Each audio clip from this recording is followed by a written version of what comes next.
రైతు బంధు రైతు భరోసా ఏంది? రైతుకు మనం ఇస్తున్న పెట్టుబడి సహాయం. సహాయం అంటే ఏంది? మనం ఓ వ్యక్తికి అవసరం ఉన్నప్పుడు సహాయం చేస్తాం. సహాయం చేసింది ఎట్లుండాలా? మూడో వ్యక్తికో మూడో కంటికో తెలియకుండా చేయాల్సింది సహాయం. సంబరాలు చేసుకుంటూ మూడో వ్యక్తికి లేకపోతే బజార్లో అందరు తెలిసేట్టు చేసే సహాయం అంటారా? కన్నతల్లి బిడ్డకు ఆకలి వేసినప్పుడు 4 గోడల మధ్యలో 4 పూటలు సరిపోయేంత కన్నతల్లి భోజనం పెడుతుంది. అది సవితల్లి ఏం చేస్తుంది?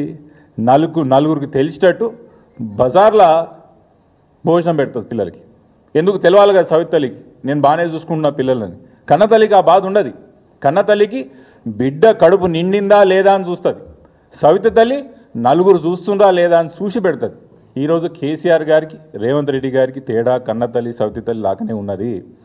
కేసీఆర్ గారు తెలంగాణ ప్రాంతంలో రైతుల యొక్క కష్టాలను గుర్తించి, తెలంగాణ ప్రాంతంలో రైతులు ఎంత అవమానాలు పడ్డాలో, తరతరాల నుంచి ఎన్ని ఇబ్బందులు పడ్డాలో గుర్తించి తెలంగాణ రైతుకి ఇస్తున్నటువంటి రైతు పెట్టుబడి సహాయం తెలంగాణ రైతు హక్కుగా గుర్తించి కేసీఆర్ గారు ఆ రోజు రైతు బంధు పథకం తీసుకొచ్చి మూడో వ్యక్తికి తెలియకుండా ఎప్పుడు రైతు బంధు రిలీజ్ చేసినా కూడా ఎక్కడ అడ్వర్టైజ్మెంట్ కూడా లేకుండా చేసిన ఘనత ఆ రోజు కేసీఆర్ గారిది. అయితే మీరు వచ్చిన ఈ 2 సంవత్సరాల్లో 4 సార్లు చేయాల్సిన రైతు బంధుని దాన్ని ముక్కలుగా 2 సార్లు చేసి ఇంకో 2 సార్లు ఎగ్గొట్టి చేసింది కూడా ఏదో మీరే మొదటిసారి చేస్తున్నట్టు అడ్వర్టైజ్ చేసుకొని సహాయాన్ని మేము ప్రజలకు ఇస్తున్నాం, మీరు దీనివల్ల ఏదో లబ్ధి పొందాలని మేము ప్రయత్నం చేస్తుర్రో తెలంగాణ ప్రజలు ముమ్మాటికి దీన్ని గుర్తుపెట్టుకుంటారు.